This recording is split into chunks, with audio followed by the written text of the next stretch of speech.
En 2012, je lançais mon premier jeu vidéo sur PS3 qui était à mon frère. Car à cette époque, j'avais 7 ans. Que fut la surprise de ma mère quand elle est entrée dans la chambre de mon frère et a vu le petit Suki sur Call of Duty Modern Warfare 3. La tromperie est le nerf de la guerre.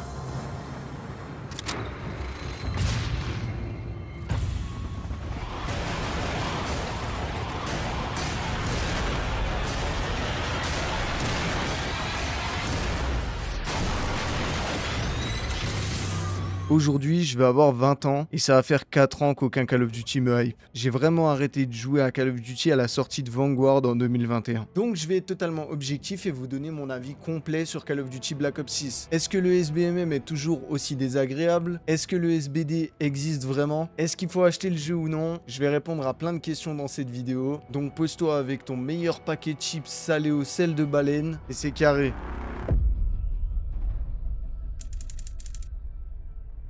Tout d'abord, le SBMM. Rapidement, pour ceux qui ne connaissent pas, le SBMM, c'est le diminutif de Skill Based Matchmaking. C'est tout simplement un algorithme qui va vous mettre dans des parties avec des gens qui ont votre niveau en se basant sur votre ratio victime-mort ou même encore votre ratio victoire-défaite lors de vos dernières parties.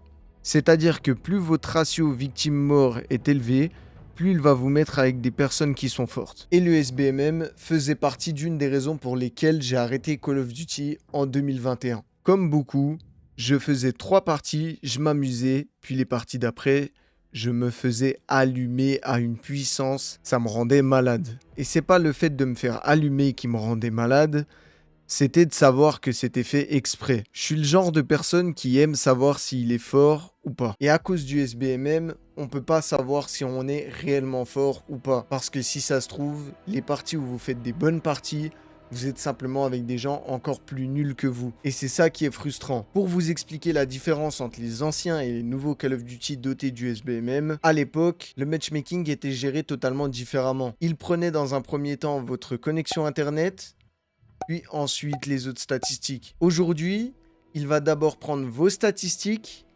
et ensuite votre connexion internet. Donc vos statistiques, c'est votre ratio élimination mort, victoire défaite, votre ping et ensuite il va prendre en compte la dernière map que vous avez jouée, le dernier mode que vous avez joué, etc. pour éviter que le jeu soit redondant, que vous jouez tout le temps les mêmes cartes, tout le temps les mêmes modes. L'algorithme est fait pour éviter la redondance. Cependant, il est très frustrant.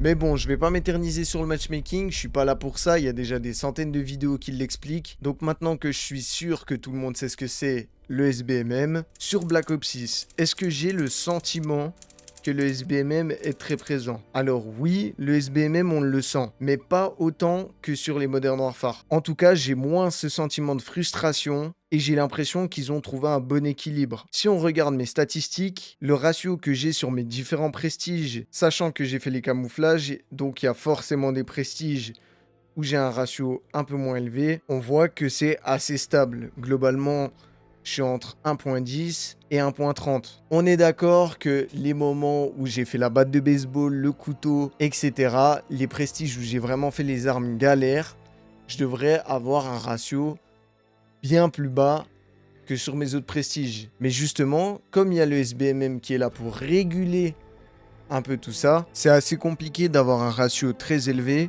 mais c'est aussi assez compliqué d'avoir un ratio très bas. Donc je vais me contredire un peu, oui, au final c'est un peu frustrant, mais c'est frustrant parce que on sait quand même au fond de nous qu'on n'est sûrement pas plus fort que les autres. Et ça peut être frustrant pour certaines personnes, mais ça peut être vraiment bien pour le type de personnes qui n'ont pas le temps de jouer, voilà, qui ont différentes occupations, peut-être des pères de famille, toutes sortes de choses, peu importe. Pour eux, c'est quelque chose de positif. Voilà mon avis sur le SBMM, mais maintenant, parlons du SBD. Qu'est-ce que c'est le SBD? Rapidement, de nouveau, pour ceux qui ne savent pas, c'est le Skill Based Damage, qui consiste à choisir les dégâts que le joueur fera à un autre lorsqu'il lui tirera dessus en fonction de son niveau. C'est-à-dire qu'un joueur très fort et très précis devra mettre plus de balles s'il tire sur un joueur plus nul et beaucoup moins précis. Et inversement, avec la même arme et les mêmes accessoires. Et pour ma part, du coup, le SBD, je l'ai jamais ressenti.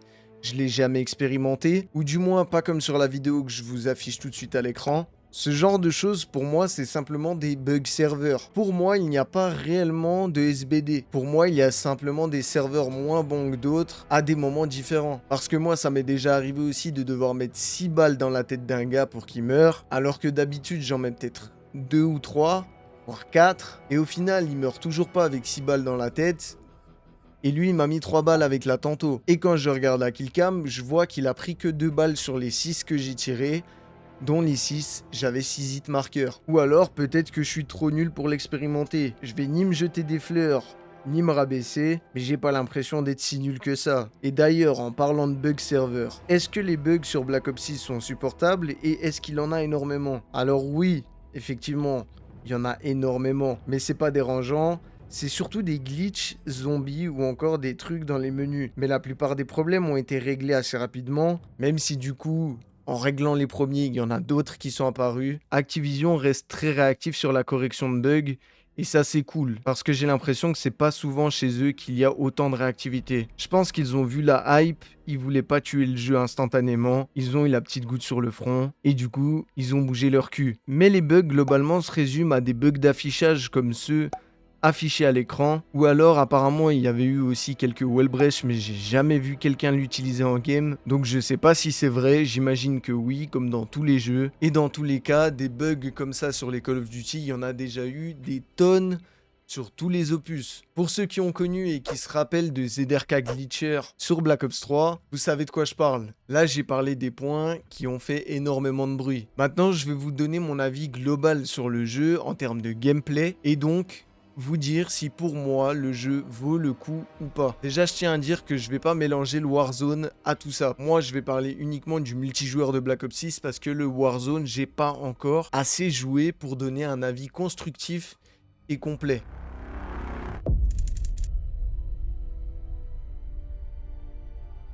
Alors les gars, je sais, ça fait depuis le début de la vidéo que je réponds pas à la question est-ce qu'il faut acheter Black Ops 6 ou pas. Je vais y répondre dans cette partie parce que j'ai plus parlé des aspects techniques entre guillemets et j'ai pas parlé du gameplay, donc les sensations en jeu au niveau des déplacements, etc. Je voulais le faire d'une manière différente en vous mettant un petit gameplay au sniper, un peu comme à l'ancienne, j'avais envie d'essayer. Dites-moi ce que vous en pensez dans les commentaires, à me soutenir en vous abonnant et en lâchant un petit like, ça m'aide énormément, bien évidemment. À la fin de la vidéo. Bref, rentrons dans le vif du sujet. Le gameplay pour moi est un des meilleurs gameplays qu'on ait pu avoir depuis Black Ops 3. Je m'explique. La fluidité des mouvements rend le jeu très dynamique avec l'ajout du plongeon où j'étais assez sceptique au départ. Mais qui au final m'a étonné en bien. Le fait de pouvoir plonger dans tous les sens rend le jeu drôle si je peux dire. Ça donne beaucoup plus de possibilités d'attaque, de trickshots, ce qui peut donner des clips vraiment drôles et des clips vraiment stylés. Vous allez me dire que ce qui rend le jeu dynamique, c'est plus la variété des mouvements qu'on a sur le jeu que les plongeons. Sur Black Ops 3, c'était les jetpacks et les glissades. Sur Black Ops 6, c'est les plongeons et les glissades. Les maps aussi aident énormément pour la fluidité du jeu. On retrouve enfin des maps à 3 couloirs et pas des maps de fou énormes comme sur MW3. J'espère que par la suite, ils vont pas rajouter des maps comme ils en ont rajouté sur MW3. Parce que sinon ça va vraiment ruiner le jeu. Les maps sont généralement bonnes, à part quelques maps que je déteste, mais ça c'est pas objectif, c'est subjectif. Parce que Warhead, beaucoup de gens l'aiment, mais moi je la déteste perso, je lui crache dessus. Ouais. Le troisième point positif, c'est la création des classes. Comme vous le savez, sûrement ils sont revenus au système classique des créations de classes avec une interface beaucoup plus simple et en ajoutant un atout spécial que vous débloquez lorsque vous équipez 3 atouts de la même couleur. Un ajout qui fait la différence dans le gameplay général du jeu. La preuve c'est que souvent les gens équipent les atouts de la même couleur pour débloquer l'atout spécial. Or à l'époque on jouait tous les mêmes atouts sans se poser de questions. Et d'ailleurs je parle de la création de classe mais pas des armes. Alors que les armes procurent une sensation de jeu extraordinaire. Elles sont très satisfaisantes en général. Ce qui manque, c'est un peu de fluidité au moment de la visée sur les snipers. Et aussi quelques équilibrages, mais ça c'est normal. Le jeu a tout juste un mois, donc ça va s'arranger, j'espère. Mais je lui laisse une chance. Pour moi, tous ces points sont enveloppés dans la sensation de jeu. D'ailleurs, vous le voyez sur le gameplay, j'ai le Dark Matter. Je suis prestige 6 sur le gameplay, mais actuellement je suis prestige 7. Je passe les prestiges en live sur Twitch, d'ailleurs tu peux venir me soutenir, le lien est dans la description. Si les sensations de jeu étaient mauvaises, je peux vous assurer que je serais pas Prestige 7 et j'aurais pas été jusqu'à débloquer le Dark Matter. Donc au final, les seuls vrais points négatifs du jeu, c'est les bugs serveurs qui font péter les plombs parfois et de temps en temps un SBMM qui vient ruiner le moral aux bons joueurs, mais qui est un point positif pour d'autres. Le dernier point que je voulais aborder, qui va répondre à la question, c'est le Game Pass.